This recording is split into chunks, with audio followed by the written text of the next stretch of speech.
इसके पहले लगेगा, इसके बाद लगेगा।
ह्यूमन राइट्स एक्ट 1919 हमारा राइट बनता है पीसफुल प्रोटेस्ट का and article 11 protect the right to freedom of assembly.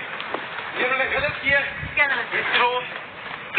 One of the protesters पहले गाड़ी लगी थी as far as I know एक गाड़ी लगी थी प्रोटेस्टर को और this is a violation of the human rights act जो यूपी का आइन है, जो यूपी का आइन है। एक second now a formal complaint will be lodged against the police and मैं जरा पूछता हूँ पुलिस क्यों है जी पुलिस के खिलाफ लानत भी दे दी उसको सुन सवे मैं जरा पूछता हूँ